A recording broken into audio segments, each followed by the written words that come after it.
Mungkin kita bisa mulai dari yang pertama. Bisa dimulai Mas Hasan. Iya, ya, silakan Mas. Selamat. Silakan. Bismillahirrahmanirrahim. Assalamualaikum warahmatullahi wabarakatuh. Rabbi shrah li sadri wa yassir li amri wahlul 'uqdatam min lisani yafqahu qawli. Alhamdulillah wassalatu wassalamu ala Rasulillah wa ala alihi wa sahbihi wa mawala amma ba'du. Alhamdulillah pada kesempatan yang berbahagia ini kita bisa berkumpul kembali dalam acara sharing session jilid 2 dalam bedah buku pada hari Minggu 29 Juni 2025 yang bertema buka wawasan tajamkan pikiran. Nah, Alhamdulillah, eh, mohon maaf sebelumnya mungkin saya masih masih belajar di sini dan masih baru pertama kali ikutan acara seperti ini, mohon dimaklumi. Dan saya sebagai moderator, perkenalkan nama saya Aufik Maulana Ramdhani dari Universitas Al-Azhar Yaman, asal dari Tegal, Jawa Tengah. Mungkin saya untuk mempersingkat waktu, saya akan membacakan susunan acara pada kesempatan yang berbahagia ini. Acara yang pertama pembukaan dan acara yang kedua adalah sambutan-sambutan dan acara yang ketiga acara narasumber kita pembacaan bedah buku dan acara yang terakhir adalah tanya jawab. Mungkin untuk mempersingkat waktu, marilah kita buka acara pada pertemuan kali ini dengan bacaan Bismillahirrahmanirrahim. Bismillahirrahmanirrahim. Bismillahirrahmanirrahim. Lanjut acara selanjutnya sambutan dari Mas Hasan selaku dari Ketua PDAM, PDDM. SDM, Mas. Perwakilan. Perwakilan dari PSDM untuk Mas Hasan al-waktu iyakum. Ya, siap. Bismillahirrahmanirrahim. Assalamualaikum warahmatullahi wabarakatuh. Alhamdulillahirrahmanirrahim. Wassalatu wassalamu ala rasulillah wa ala alihi wa sahbihi wa mawalah. Amma ba'd. Sebelumnya, terima kasih banyak kepada Mas Aufiki selaku moderator telah memberikan saya waktu untuk memberikan sambutan pada acara sharing session yang kedua yang diadakan oleh komunitas literasi PPIDK Tim Tengka atau Tim Tengka Circle. Alhamdulillah, tentunya saya sebagai perwakilan ya, bukan sebagai ketua, bukan Mas. Jadi PSDM itu pengembangan sumber daya manusia merupakan subpusat dari organisasi PPIDK Tim Tengka di bawah pusat KPSDM. Nah, kami mempunyai beberapa program kerja, salah satunya adalah meningkatkan minat dan bakat teman-teman mahasiswa di Tim Tengka. Alhamdulillah, setelah perjalanan panjang, terbentuklah komunitas literasi ini atas persamaan minat dan bakat teman-teman semua dalam literasi. Nah, Alhamdulillah juga sesi sharing session ini dapat berjalan. Sekarang yang kedua, insya Allah akan berjalan. Tentunya dengan harapan agar teman-teman semua di sini, kita semua yang memiliki kesamaan minat dan bakat dalam literasi, kita sama-sama saling berdiskusi, saling menyerap ilmu-ilmu nih yang nanti akan disampaikan oleh para pemateri kita pada seri session kali ini. Insya Allah ada Mas Ridwan dan juga Kak Zufra ya, yang akan membedah buku yang udah mereka baca. Pastinya banyak sekali mungkin nanti pelajaran-pelajaran, pesan-pesan yang akan kita dapatkan. Maka teman-teman mari sama-sama kita simak dengan baik. Dan juga apabila kita ada yang belum ngerti, kita tanyakan dan kita saling berdiskusi. Semoga dengan adanya acara sharing session ini menjadi awal yang baik untuk komunitas literasi ke depannya. Mungkin sekian agar mempersingkat waktu dan efisiensi waktu. Sekian dari saya, mohon maaf bila ada kesalahan. Sekali lagi terima kasih teman-teman semua yang sudah join. Wassalamualaikum warahmatullahi wabarakatuh. Waalaikumsalam warahmatullahi wabarakatuh. Lanjut acara selanjutnya yaitu bedah buku yang akan disampaikan oleh para narasumber dan pemateri yang sangat luar biasa ini, yaitu pada Mas Ridwan pertama, Mas Ridwan Hilmi dari Universitas Al-Azhar Kairo dengan judul Personal Plus. Benar. Mungkin untuk mengikat waktu kepada Mas Ridwan Hilmi, waktu dan tempat kita persilakan. Salam Nabi Muhammad. Ya, Bismillahirrahmanirrahim. Ya, Bismillahirrahmanirrahim. Alhamdulillahilladzi hadana li hadza wa ma kunna linahtadiya laula an hadana Allah. Asyhadu an la ilaha illallah, asyhadu anna Muhammadan abduhu wa rasuluhu, nabiyya wa la rasula ba'dalah. Baik, Bismillahirrahmanirrahim. Assalamualaikum warahmatullahi wabarakatuh. Apa kabar semuanya teman-teman? Selamat sore semuanya. Semuanya baik ya. Oke, perkenalkan di sini saya Ridwan Hemi dari asal Indonesia, Ciamis, Jawa Barat, dan alhamdulillah sekarang dapat berkesempatan untuk berkuliah di Al-Azhar Mesir, sekarang menuju tahun keempat. Jadi insya Allah kalau dari segi uh, pendidikan atau tanggal akademik sebentar lagi lulus. Ya, mohon doanya dari teman-teman semuanya. Ya itu. Terus untuk selanjutnya, pertama-tama saya ucapkan terima kasih kepada ya ketua komunitas dan beserta jajarannya. Kenapa? Ya karena tentu dengan saya sangat berbahagia sekali dengan kesempatan pada kali ini ya bisa berkesempatan untuk membagi apa yang saya pernah baca gitu dari salah satu buku, dan sekarang insya Allah akan di-share beberapa hal yang saya pahami dan saya dapatkan dari buku tersebut. Dan di sini saya akan membahas atau mereview atau sharing mengenai buku yang berjudul Personality Plus. Ini karya penulis ternama dan motivator California, Amerika Serikat, yaitu Clarence Little. Nah, dia ini penulis kelahiran 1928, dan beliau itu dikenal dengan dengan karya-karyanya di bidang analisis kepribadian dan komunikasi gitu. Dan ya dari informasi yang saya baru dapat, ternyata beliau itu sudah meninggal 5 tahun ke belakang. Kemudian buku ini sebenarnya Personality Plus itu diterbitkan tahun 1982, cuman yang ada di tangan saya ini adalah versi terjemahnya gitu. Saya membelinya itu ketika tahun 2021 ya kalau nggak salah ingat. Nah, ini terbitan Karisma Publishing tahun 2012 ya 2011, maaf. Nah, berjudul dengan Personality Plus atau kepribadian plus. Nah, apa sih yang dibahas penulis di buku ini gitu? Apa hal menarik atau kenapa kok harus baca buku ini gitu? Apa manfaat yang didapat? Tentu manfaatnya tidak sedikit. Maka sekarang insya Allah akan membahas ya sekelumit tentang buku ini, insya Allah dengan ya cukup ringkas.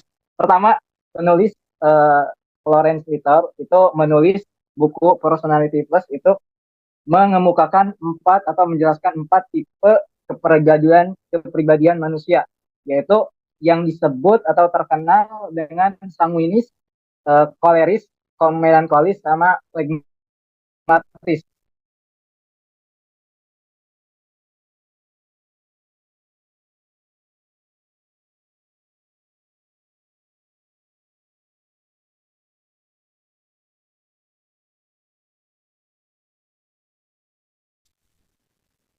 Mohon Mas, lanjut saya Mas. Maaf, jaringannya keluar. Aduh. Saya ulangi ya. Jadi 4 kepribadian, sanguinis, koleris, dan melankolis dan flegmatis itu terbagi dalam 2 kelompok, yaitu ekstrovert dan introvert. Nah, sanguinis dan koleris itu masuk ke dalam kelompok ekstrovert, dan melankolis beserta flegmatis itu masuk ke introvert. Nah, apa sih perbedaan atau maksud dari introvert ekstrovert? Introvert ekstrovert itu adalah suatu cara seorang itu mengambil energi atau dayanya gitu. Jadi mengisi ulang energi. Itu sebagaimana yang dikatakan psikiater asal Swiss, yaitu Carl Gustav Jung. Jadi introvert itu mengambil atau mengisi daya kembali itu dengan menyendiri gitu. Sedangkan ekstrovert itu mengisi daya kembali atau ya mencharge itu dengan bersosialisasi, dengan ya keluar bertemu sama teman-teman dan sebagainya. Intinya dia itu enggak bisa sendiri gitu. Kalau sendiri energinya terkuras. Nah, itu untuk pertama. Nah, kemudian selanjutnya sanguinis itu seperti apa? Mungkin saya akan menjelaskan secara sederhana atau ya sekilas. Nah, sanguinis itu tipe kepribadian yang mana dia itu ciri-cirinya atau cenderung orangnya itu ekspresif, ekspresif dan ya mudah sangat antusias dan kemudian apa ya optimis, pokoknya sangat berenergi dan penuh semangat gitu. Jadi untuk orang-orang sanguinis ya itu bisa kita itu bisa dengan mudah untuk membangkitkan semangatnya dan tapi di sisi lain juga bisa sangat mudah untuk turun seperti itu dan kelebihan apa sanguinis ini mudah bergaul dan sangat senang bersosialisasi kemudian ya bersosialisasi dan maka tak jarang kalau misal kita perhatikan di lingkungan kita ada orang-orang yang apa namanya eh, senang sekali mencari perhatian gitu atau mungkin sangat heboh gitu. Mungkin dari teman-teman sekalian pasti punya orang yang seperti itu. Nah, kalau kalian dapat di teman yang seperti itu bisa dikatakan atau dikatakan 80% lah. Dia itu memiliki kepribadian sanguinis gitu. Seperti itu. Kemudian dan juga ya dia itu memiliki apa rasa ingin tahu dan juga kreatif dan segalanya dan juga terkadang melebih-lebihkan ya. Saya juga misal ada satu orang teman saya di sini, misal satu orang teman cerita ketika mau Jumatan kan saya ini tanya mau Jumatan kemana misal ke masjid ini. Wah di sini tuh khotibnya tuh bagus banget katanya. Terus ya apa namanya khutbahnya pakai bahasa Arab full. Terus ya pokoknya segala macam. Pokoknya bagus lah. Tapi pas saya coba gitu. Pas saya coba terus datang ikuti anak saya bingung sendiri gitu. Ah, maksudnya apa yang menarik gitu dari ini. Tapi ya karena mungkin sifat sanguinis yang sangat apa melebih-lebihkan dan terbawa suasana akhirnya jadi pembawaannya juga seperti itu gitu jadi bisa apa memukau pendengar gitu jadi ya mungkin bagi pendengar ketika mengalaminya sendiri mungkin ya tampak biasa-biasa aja karena ya setiap orang pasti berbeda gitu jadi ya secara sederhana sanguinis itu orangnya sangat ekspresif dan penuh semangat seperti itu. Kemudian untuk koleris. Nah, koleris ini cenderung dia itu berjiwa pemimpin. Pemimpin. Jadi kalau kalian misal ketemu dengan orang yang mungkin suka nyuruh-nyuruh atau pokoknya selalu dominan. Nah, bisa dikatakan dia itu termasuk orang koleris dan juga ya orangnya optimis dan berorientasi tujuan tujuan seperti itu atau ya pokoknya suka misal suka memerintah atau segala macam nah itu untuk orang koleris jadi ya rasa ingin apa mendominasi mendominasi itu sangat tinggi jadi seakan-akan orang koleris itu ya emang memiliki apa memiliki jiwa kepemimpinan yang sangat kuat seperti itu kemudian yang ketiga adalah melankolis misal melankolis itu adalah tipe orang yang tadi introvert tipe yang nggak banyak bicara dan suka menyendiri tapi ya sebenarnya apa ya gimana jelasin dia tuh nggak terlalu suka bersosialisasi tapi lebih suka memikir atau suka memikirkan hal-hal secara mendalam seperti itu. Jadi jika kalian teman-teman punya orang yang mungkin diam atau mungkin dari wajahnya udah kelihatan, maksudnya wajahnya itu wajah yang serius gitu, seperti itu. Jadi hmm, wajah jika kalian lihat teman-teman ya biasa, maksudnya kelihatan wajahnya tuh kayak serius terus, padahal mungkin ketika ditanya itu ya biasa aja orangnya gitu. Nah itu bisa dikatakan dia itu adalah orang yang melankolis gitu. Melankolis dan ya tipenya pemikir dan ya termasuk ya salah satu kelebihan orang melankolis itu ya cenderung intelek dan katanya apa jenius seperti itu dan yang lainnya. Kemudian juga eh, memiliki hasrat sempurna atau perfeksionis. Nah, ini mungkin bisa jadi hal yang menguntungkan dan juga tidak. Kenapa? Karena ya tentu kalau berlebihan tentu sangat membuat tertekan. Nah, salah satu kelemahan orang melankolis adalah sangat mudah tertekan gitu. Seperti itu. Kemudian juga tergantung karena sifatnya yang perfeksionis itu juga cenderung dia itu apa ya menunda-nunda gitu. Menunda-nunda waktu yang tepat seperti itu. Nah, itu untuk melankolis, kemudian juga dia sangat perasa gitu, sangat sensitif lah. Jadi kita mungkin kalau sebagai temannya melankolis mungkin harus benar-benar apa ya menjaga perkataan gitu, sehingga tidak misal tidak menyakiti hatinya karena cenderung sangat sensitif seperti itu. Kemudian juga ya orangnya enggak suka dipuji. Biasanya orang melankolis itu ketika dipuji itu menolak gitu. Ada rasa penolakan gitu. Seperti itu biasanya. Jadi tidak biasa dipuji dan dikritik seperti itu. Kemudian yang keempat adalah flegmatis. Nah, flegmatis itu memiliki tipe kepribadian yang memiliki hasrat damai.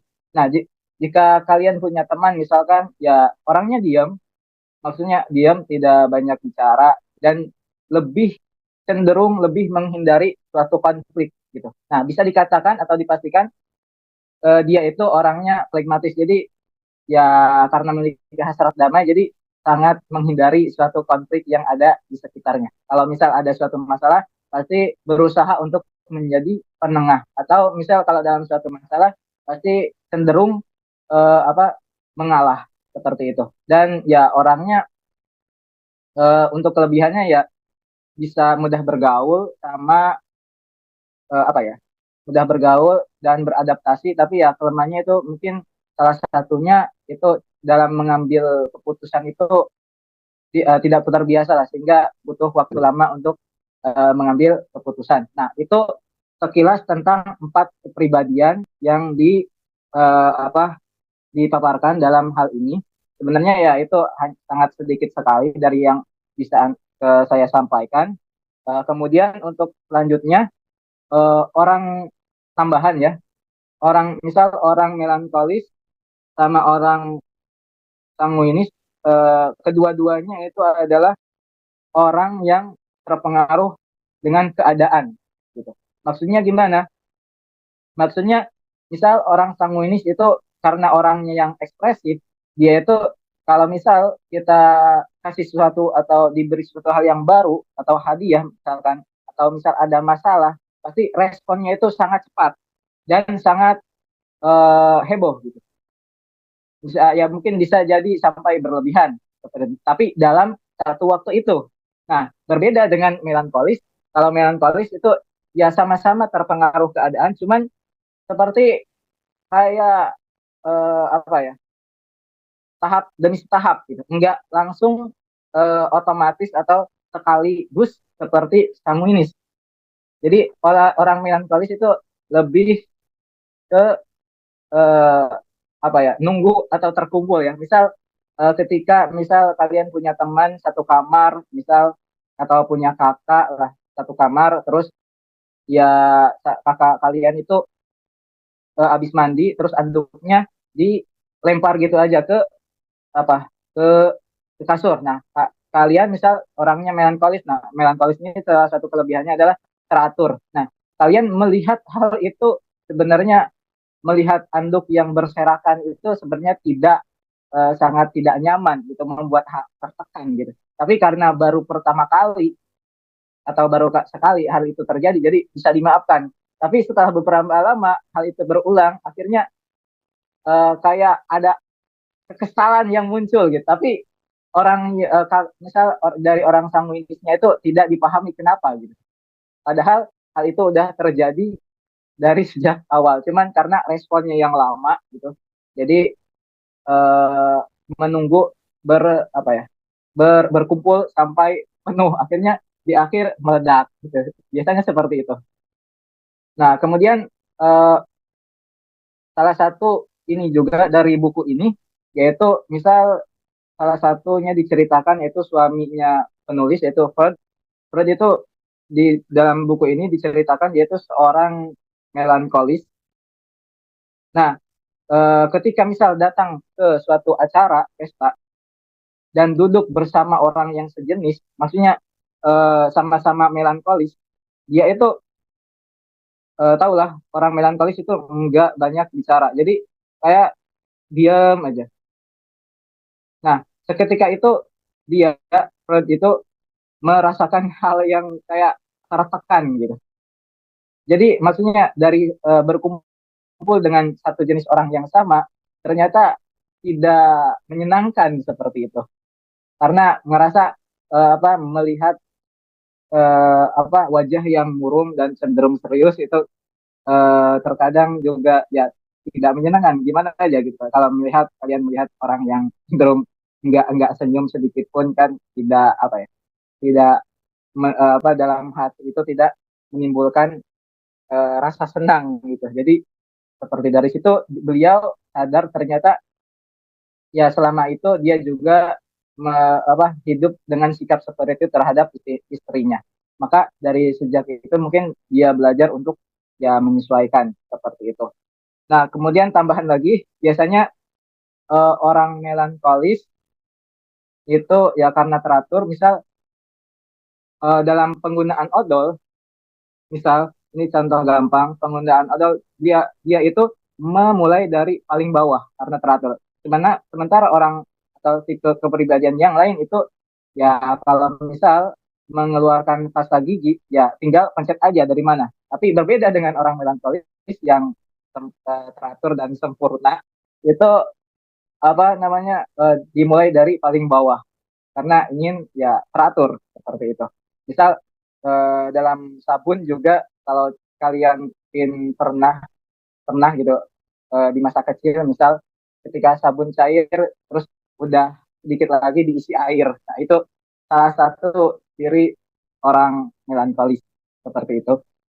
Nah, kemudian mungkin itu apa penjelasan mengenai empat tipe kepribadian. Untuk selanjutnya kelebihan dan kekurangan buku ini mungkin kelebihannya ya ditulis ya dengan bahasa yang cukup mudah sebenarnya ya karena ini terjemahan ya ya berarti terjemahannya mudah dipahami lah gitu atau enak dibaca dan juga disertai dengan contoh-contoh yang nyata terus ya dari buku ini kita bisa me, memahami diri sendiri itu seperti apa dan dari memahami dari sendiri itu juga mengakibatkan kita untuk ya berusaha untuk berusaha untuk apa namanya memperbaiki hubungan dengan orang lain seperti itu dan ya mungkin kekurangannya apa ya kekurangannya mungkin ini tidak cukup dalam atau detail gitu bagi kalian yang ingin memperdalam soal tipe kepribadian atau watak seperti itu. Tapi ya ini sangat cocok untuk ya permulaan gitu bagi yang ingin mengenal dan salah satu kata-kata yang mungkin jadi kunci ya dari buku ini adalah kunci untuk memahami orang lain itu terletak pada kemampuan Anda untuk memahami diri sendiri seperti itu. Jadi sebelum kita memahami orang lain, kita harus paham dulu kita sendiri. Dan senada juga yang udah masuk mungkin ya di kalangan pelajar khususnya Timur Tengah gitu. Kita ini hadis atau apa, kita tahu apalagi apa man arofa nafsahu maka arofa robbahu. Mungkin ya senada dengan hal seperti itu. Jadi siapa yang mengetahui dirinya, maka dia mengetahui Tuhannya. Nah, ini sini juga kan kunci untuk memahami orang lain terletak pada kemampuan Anda memahami diri sendiri. Nah, jadi buku ini ya tentunya cocok bagi kalian yang kebingungan, saya itu tipenya seperti apa, eh, dan mau apa mulai ya mencoba cari tahu. Nah, ini bisa dijadikan salah satu buku atau awalan untuk mengenal lebih dalam atau diri sendiri seperti itu ya. Mungkin itu saja yang dapat saya sampaikan. Ya, terima kasih untuk pendengar dan teman-teman yang mendengarkan. Mungkin kalau ada pertanyaan bisa ditanyakan atau ada hal-hal yang pengen didiskusikan, Alan.